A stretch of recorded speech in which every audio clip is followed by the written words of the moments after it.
Assalamualaikum warahmatullahi wabarakatuh. Alhamdulillahilladzi anzala ala 'abdihil kitab wa lam yaj'al lahu 'iwaja qayyiman liyunzira ba'san shadidan min ladunhu wa yubashshiral mu'minin alladhina ya'maluna as-salihati anna lahum ajran hasanah. Nahmadu subhanahu wa ta'ala wa nusalli ala rasulil karim Muhammad ibn Abdullah sallallahu alaihi wasallam wa ala alihi wa sahbihi ajma'in. Alhamdulillah, syukur kita berjumpa lagi sekali lagi, insya-Allah dengan tajuk yang baru, iaitu galakkan supaya berubat dengan Al-Quranul Karim.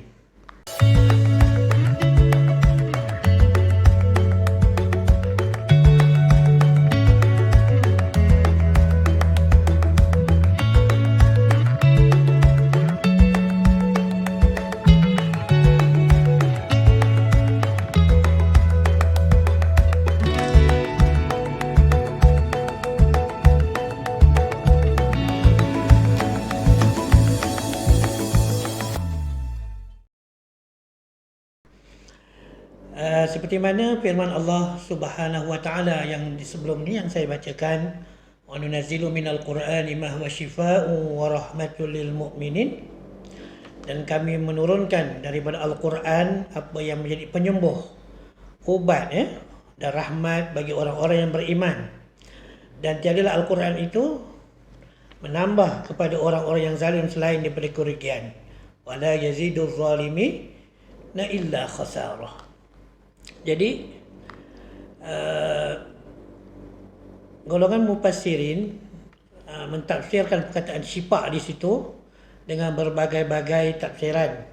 Di antaranya dia kata syifaun minas saqam lamma fihi minal barakah.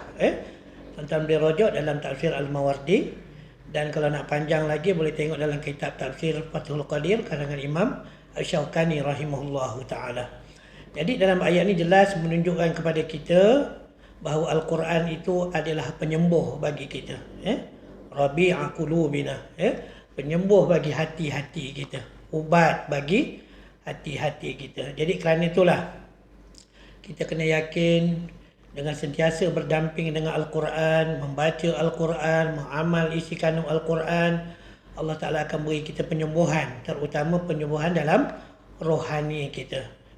Jadikan amalan, jadikan budaya kita dalam membaca Al-Quranul Karim setiap hari, pada diri kita ataupun di dalam rumah kita dan ataupun dalam kenderaan kita. Tuan-tuan yang dirahmati oleh Allah Subhanahu wa Ta'ala, jadi dalam ayat tu jelas menunjukkan bahawa Al-Quran adalah penyembuh bagi kita. Dan kita jumpa banyak hadis Nabi SAW, di antaranya alaikum bisyifa'ain al-asali wal Quran. Lazimilah kamu menggunakan dua penyembuh, iaitu madu dan juga Al-Quran. Poin di dekat situ Al-Quran lah. Pasal itulah kita jumpa ulama dalam kitab mereka Tibbun Nabawi menguraikan hadis tadi. Dia kata perbuatan Nabi SAW mengumpulkan perubatan manusia dan perubatan ketuhanan, perubatan jasmani dan perubatan rohani, serta perubatan daripada bumi dan juga perubatan daripada langit. Maksudnya kalau kita yakin, dengan sungguh-sungguh yakin, Al-Quran akan beri penyembuhan kepada kita, terutama sakit-sakit rohani yang doktor tidak boleh nak menyembuhkannya. Jadi kerana itulah kita yakin dan percaya Allah sebagai penyembuh, seperti mana yang kita huraikan sebelum ni. Di samping kita menggunakan Al-Quran sebagai penyembuh kita dalam apa sahaja masalah hidup kita, insya-Allah dengan izin Allah kita akan dapat jalan keluar. Kalau kita perhatikan di dalam kitab-kitab hadis, terutamanya kitab Sahih Imam Bukhari, kita akan jumpa hadis-hadis yang sahih menceritakan macam mana Al-Quran ni boleh jadi penyembuh bagi segala penyakit. Kita baca, saya tak baca matan dia sebab panjang, kita tak cukup masa. Dalam Sahih Bukhari diceritakan pada suatu hari serombongan sahabat Nabi SAW singgah di perkampungan yang didiami oleh orang-orang Badui. tapi mereka tidak dilayan dan dijamu sebagai tetamu. Maka pada satu ketika penghulu orang Badui itu terkena sengatan binatang berbisa. Lalu salah seorang daripada mereka bertanya pada ahli rombongan tersebut, adakah di kalangan kalian seorang yang pandai menjampi? Jawab salah seorang daripada ahli rombongan tersebut, kami tidak menjampi kecuali dengan mengambil upah. Lalu orang Arab tersebut bersetuju mengupah mereka dengan membayar berapa ekor kambing. Salah seorang ahli rombongan itu pun membaca surah Al-Fatihah dan meludah kepada pesakit tersebut, dan setelah itu pesakit itu sembuh dan sihat kembali dengan izin Allah Subhanahu wa ta'ala. Mereka berkata, demi Allah, kami tidak memakan sedikit pun dari kambing ini sehinggalah kami bertanya terlebih dahulu kepada Nabi sallallahu alaihi wasallam. Maka baginda bersabda, siapa yang mengkhabarkan kepada kamu ia adalah penjampi Al-Fatihah tu, siapa yang beritahu kamu? Maka Nabi kata, makanlah dan bahagi-bahagilah bersama kamu, bersama dengan bahagian-bahagian kamu itu, dan satu bahagian untukku, Nabi kata. Jadi jelas Fatihah ni, kita nampak macam Fatihah ni benda-benda yang biasa-biasa je, tapi sebenarnya dia adalah penyembuh, 1000 penyembuh bagi segala masalah, sama ada jasmani ataupun rohani kita. Jadi nampak jelas, bukan sahaja rohani tapi jasmani pun boleh disembuhkan. Bayangkan bisa binatang yang kalau silap-silap bisa itu boleh memberi kematian kepada kita. Kerana itulah paling kurang minimal lah orang kata sebut bismillah banyak-banyak. Bismillah tu Al-Quran kan. Kita baca surah An-Naml, innahu min Sulaiman wa innahu bismillahirrahmanirrahim, ayat Quran. Pasal tu jadikan amalan baca bismillah ni dalam segenap lapangan hidup kita. Sebab apa Nabi kata, kullu amrin zibalin la yubda fihi bismillahirrahmanirrahim wa huwa aqta. Hadis riwayat Imam Ibn Hibban. Aqta di situ maksudnya tak sempurna kita punya pekerjaan tanpa menyebut nama Allah. Maksudnya Tuhan tak tolong kita kalau kita ada masalah. Dan insya-Allah sebut je nama Allah, kita akan dapat keberkatan. Apa maksud keberkatan? Ziyadatul khair. Banyak kebaikan-kebaikan yang akan diberi Allah Subhanahu wa ta'ala. Bahkan ada sebagian ulama mengatakan bismillah itu sendiri merupakan Asmaul Azam, nama-nama Allah yang maha agung. Jadi dalam Fatihah ada bismillah, amalkan bismillah dalam segenap kehidupan kita. Ketika mandu kereta, ketika masuk rumah, keluar rumah, sebut nama Allah. Itu nama juga kita beramal dengan Al-Quranul Karim.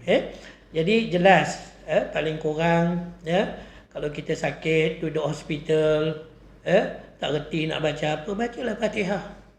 Itu sebenarnya sebesar-besar penyembuh. Cuba kita baca bab kelebihan surah Al-Fatihah ni. Bermacam-macam hadis kita jumpa tentang kelebihan Al-Fatihah ni. Minimal paling kurang baca bismillah dalam segala aktiviti kehidupan kita. InsyaAllah Allah Ta'ala akan beri keberkatan dalam hidup kita. Ini salah satu contoh macam mana kita beramal dengan bismillah dan juga Al-Fatihah. Baca Al-Fatihah tu setiap kali lepas sembahyang, niat untuk menyembuh. Begitu juga waktu kita makan kan. Jangan makan saja sebut nama Allah, supaya makanan kita tu menguatkan tubuh badan kita, minum kita tu menyihatkan kita, jauhkan kita daripada penyakit-penyakit yang berbahaya berkat daripada kalimah bismillahirrahmanirrahim. Apatah lagi kalau kita duduk di hospital, tak reti nak baca apa, baca Al-Fatihah banyak-banyak, minta penyembuhan dengan berkat Al-Quranul Karim. Itu yang pertama. Kita tengok yang kedua. Saya bagi contoh yang mudah-mudah saja. Tadi Fatihah, bismillah, Fatihah. Yang ni 3 kul. Yang ni pun hadis sahih juga dalam riwayat Imam Muslim. Sesungguhnya Nabi SAW apabila beliau berada di hamparan tidurnya pada setiap malam, beliau mencantumkan kedua tapak tangan, tadah macam ni, dan beliau menghembuskan kepada keduanya, tiup tangan. Lepas baca 3 kul tu nak tidur, sapu seluruh badan sampai dekat tapak kaki tu kita sapu sampai belakang balik. Ini nampak ramai orang tak buat, walhal sangat mudah. 3 kul ni budak tadika pun hafal, tapi kita tak nak baca. Sedangkan Nabi kata 3 kul ni membenteng diri. Kita benteng diri kita dengan Al-Quran, supaya jauh daripada penyakit, bala bencana, cobaan dan gangguan syaitan. Ulama kata boleh baca 3 kul tu. Bahkan kalau kita tengok antara Zikir pagi dan petang tu antara dia suruh baca 3 kul ni. Lebih orang kata spesifik lagi kalau kita buat baca ajaran Nabi sebelum kita tidur tadi tu. Okey, jadi kita faham itulah amalan yang baik 3 kul untuk jadikan amalan sehari-harian kita. Sebab hebat 3 kul ni, kalau tuan-tuan tak percaya, tuan-tuan sakit baca 3 kul kan. Dah makan ubat doktor dah sakit juga, cuba baca 3 kul. Sapu suruh badan. Ini saya praktis sendiri. Memang kita rasa ada keringanannya. Dan ulama pun sebut macam tu lah. Experience kita pada orang ramai pun macam tu lah. Yang ulama kata, Abu Ubaid Ibn Talha Al-Mujrif berkata, Iza quri'al Qur'an indal marid wajadal izalika khifah. Apabila dibaca di Quran tu dibaca kepada orang sakit, kita akan dapati keringanan. Sakit dia tu berkurangan. Tapi bukanlah maksud kita tak berubat dengan doktor. Pergi. Nabi sendiri pun ajar sahabat supaya berubat dengan orang yang pakar. Pakar-pakar perubatan. Tapi dalam masa yang sama untuk diri kita. Kan? Kita beramal dengan Al-Quran. Baca Al-Fatihah banyak-banyak. Baca 3 kul untuk kehidupan kita. Jangan kita jadikan Quran ni sebagai kitab kematian dia. Itu tak betul. Waktu mati je baru buka Quran. Kalau tidak berdebu lah Quran tu atas meja tu. Jadikan harian kita dalam berdamping dengan kitab Allah Subhanahu Wa Taala. Kita akan dapat banyak kebaikan. Orang bahasa sekarang orang panggil apa? Kalau kita sentiasa bersama Quran ni macam terapi kita. Penenang kita. Pemberi semangat, tenaga. Dalam rohani kita. Dia akan kuatkan kita walaupun kita menghadapi stres, tekanan hidup. Hari ini kan macam-macam orang tekanan hidup. PKP ni lagi orang tak ada duit lah, bergaduh suami isteri, anak-anak buat perangai. Percayalah Quran akan jadi ubat yang sangat mujarab untuk menyembuhkan kita. Itu yang Nabi baca Quran, an taj'alal Quran rabi'a qulubina. Jadikan Quran itu sebagai rabi', ubat bagi kami. Wajila ahzanina, wa zahaba humumina wa humumina. An taj'al al-Quran rabi'a qulubina wa nuru sudurina. Wajila ahzanina wa zahaba humumina wa humumina. Jadikan Quran itu sebagai ubat, sebagai cahaya dalam hati kita, penenang kita dan penghilang kesusahan dan kepayahan. Apa saja masalah kita dalam hidup, kembalilah kepada Quran. InsyaAllah Quran akan jadi penyembuh yang sangat mujarab untuk kita.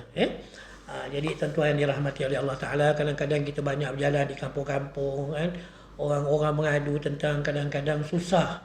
Ada setengah-setengah orang nak mati kan. Sampai anak beranak dah tak larat nak jaga kan.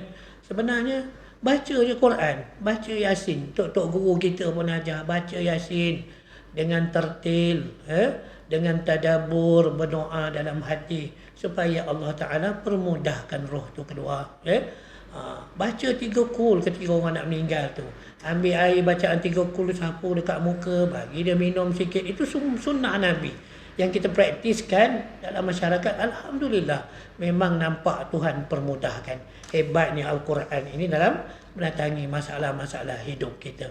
Jadi sebagai orang Islam macam itulah, kita sentiasa kena berdamping dengan Al-Quranul Karim. InsyaAllah Allah Ta'ala akan menunjukkan kepada kita mukjizat yang luar biasa yang akan ada di dalam Al-Quran itu sendiri.